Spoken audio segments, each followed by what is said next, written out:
Otep à tous, bienvenue sur la chaîne des panafricanistes par essence, par conviction et par excellence. Celle des citoyens kémites, par nécessité et obligation de combat.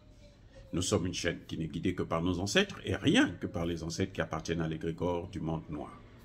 Par conséquent, nous ne croyons en aucun Dieu venu de l'étranger.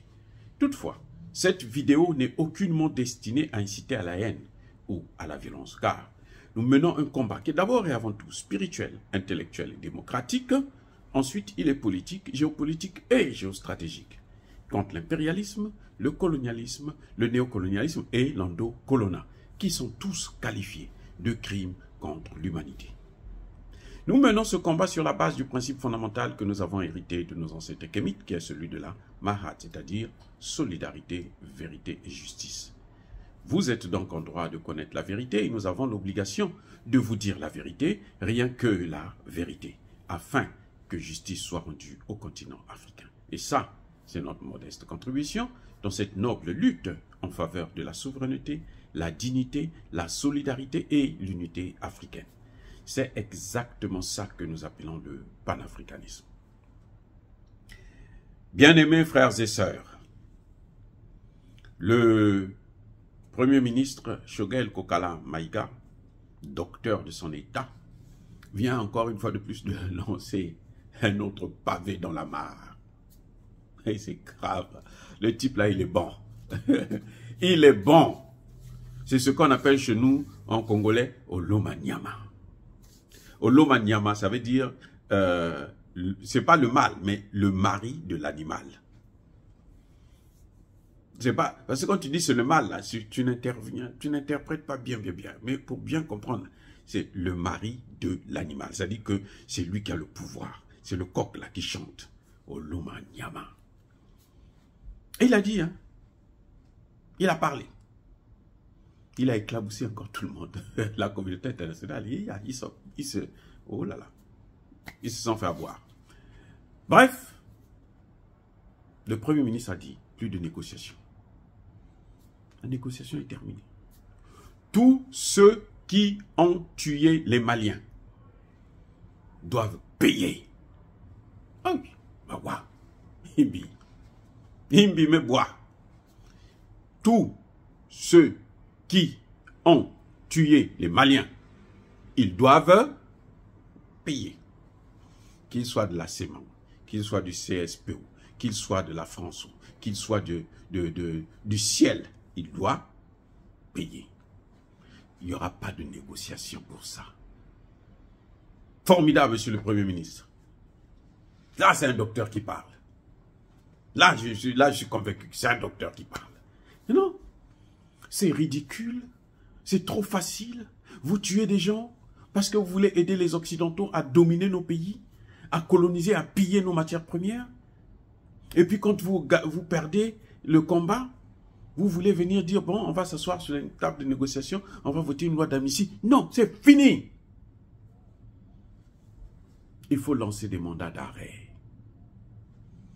Vous voyez ce que je vous ai toujours dit de la Côte d'Ivoire? Ce que je vous ai dit en Côte d'Ivoire, c'est ça. C'est exactement ça que le ministre est en train de dire. Le Premier ministre est en train de dire qu'il n'y a plus de négociations. Vous savez ce que ça implique? Ça implique là, les accords d'Alger. Vous avez entendu le président algérien en parler encore? Parce qu'il sait que non, ça n'a plus de sens. Il s'était trompé. Le président algérien avait commis l'erreur pour parapher, pour signer ces accords bidons que la France avait manipulés du début jusqu'à la fin, pour envoyer les Maliens à se battre jusqu'à ce que le pays soit complètement divisé. Ils avaient besoin du nord du Mali. Même les Touaregs qui étaient avec eux, qu'ils sachent que ce n'était pas pour eux. Vous voyez le Rwanda qui est en train de prendre la RDC? Vous voyez le Rwanda là? Vous croyez que le Rwanda fait ça pour qui?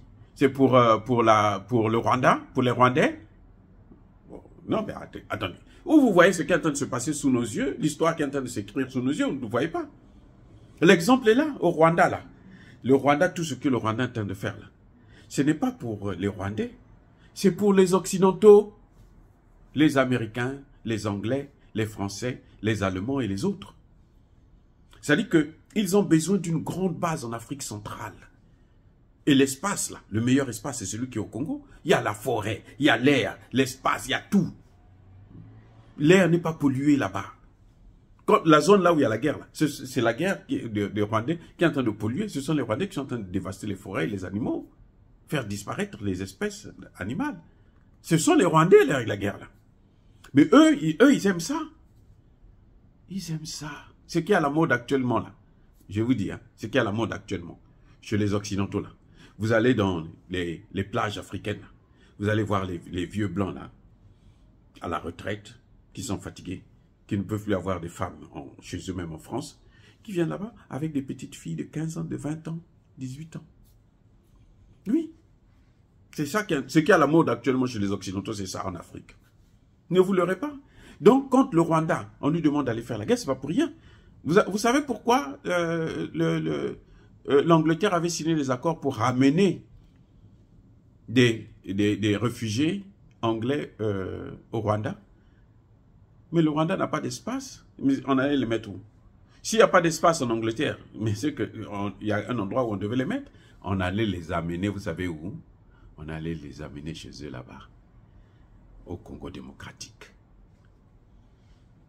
Et là, ils allaient commencer avec ils allaient envoyer des militaires et tout, des services de renseignement qui vont venir s'installer et tout, ils font venir des gens. On va même prendre même les Juifs, là, on va les prendre, on va leur dire, bon, voyez maintenant la vraie terre. Là, il y a les matières premières, il y a tout, il y a l'eau, il y a tout ce que vous cherchez. Allez-y prendre ça. C'est ça que le Rwanda est en train de faire là. Ce que le Rwanda est en train de tenter de faire là. C'est ça. C'est faire de la RDC là, un État à part pour les Occidentaux. Et puis bon, ils vont s'armer tellement que les Congolais à Kinshasa là, ne peuvent plus mettre pied là-bas. Au Mali, vous avez vu non? Le président du Mali, élu démocratique, eux qui aiment la démocratie, hein, le président élu démocratiquement ne pouvait pas mettre pied à Kidal. Sans l'autorisation d'Emmanuel Macron. Vous savez ça? Est-ce que vous savez ça, les gars? Et voilà, c'est ça qu'ils font. C'est ça. Donc, Choguel, quand il dit plus de négociations, parce qu'il sait que si on repart encore vers ces négociations-là, c'est pour faire revivre ces accords bidons d'Alger. Il faut plutôt les poursuivre. Mais attendez, les parents des victimes, là, vous croyez que eux, ils n'ont pas droit à la justice? Quelle est la justice qui consiste à dire, bon, on a voté une loi d'amnistie, personne ne doit être poursuivi, c'est fini, l'affaire est réglée. C'est quoi, c'est l'amnistie? C'est ce que je dis pour la Côte d'Ivoire. Mais Guillaume Soro doit répondre de ses actes. Alassane Ouattara doit répondre de ses actes. C'est ça, la réalité. Parce qu'il y a eu plus de 20 000 morts. Il faudrait qu'on sache qui les a tués, puisque ce n'est pas Dégoudé et Bagbo. Donc c'est qui? Ça ne peut être que du côté des rebelles. Et le chef de la rébellion, c'était qui? C'est Guillaume Soro. Donc même Alassane Ouattara, là, il peut se cacher derrière la responsabilité de Guillaume Soro, puisque Guillaume Soro a pris la paternité. C'est moi qui ai pris des armes. J'ai pris des armes pour... Mais les vidéos, ça se déchaîne là.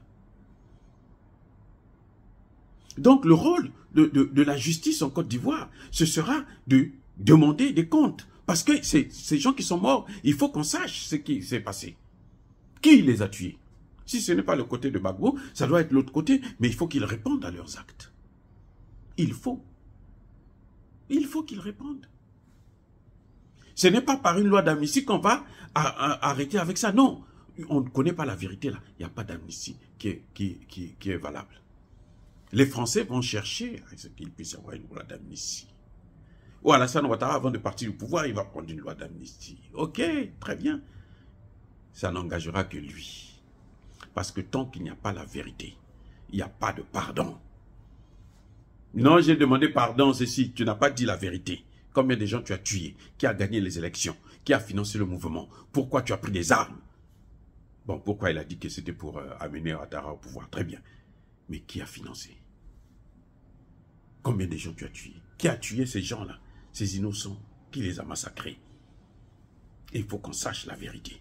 Et ça doit se passer à la Cour pénale internationale. Dieu merci, il y a une vidéo que je regardais hier où il a dit si la Cour pénale internationale me demande de venir me justifier, j'irai me justifier. Très bien. Et il faut s'attendre à ça. C'est ça la politique. Voilà, bien-aimés frères et sœurs. En tout cas, le Premier ministre est clair. Ceux qui ont tué des Maliens doivent répondre. Le cadre stratégique permanent, le CSP et la CEMA, ils doivent répondre à leurs actes. Pourquoi ils ont tué des Maliens? Quels ont été leurs complices? Ce sont eux qui vont parler, qui vont trahir les Français et les Américains, les Ukrainiens et les autres. Parce qu'ils savent. Donc, monsieur le Premier ministre, je vous soutiens. C'est formidable. Voilà. Il n'y a pas de pardon sans la justice, sans la vérité. Et il y a des crimes qu'on ne pardonne d'ailleurs pas.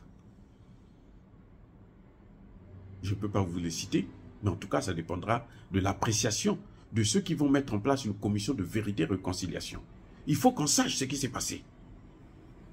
Pourquoi les Touaregs ont pris des armes pour chercher à balkaniser un pays? Et on sait aujourd'hui que ce n'était pas pour leur profit. Les Touaregs là n'allaient rien gagner. Les Arabes n'allaient rien gagner. Les Touaregs et les Arabes ne pourraient pas vivre ensemble.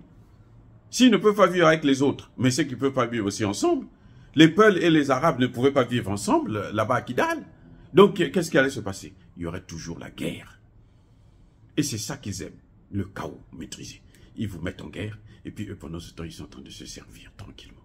Comme ils sont en train de faire au Congo démocratique, dans l'Est du Congo, avec le coltan, le cobalt et toutes les matières premières nécessaires pour leur industrialisation ici, en ce qui concerne les téléphones, les ordinateurs, les voitures électriques.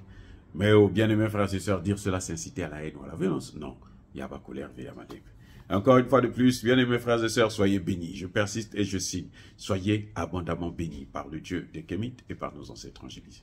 Mais que tous ceux qui persécutent le continent africain le pillent et le déstabilisent. Qu'ils soient noirs, blancs, chinois, arabes, juifs, indiens, qui qu'ils soient punis, maudits, foudroyés, neutralisés, écrasés, effacés par ce Dieu des Kémites et par nos ancêtres angélisés. Vive l'Afrique éternelle, j'ai dit et j'assure.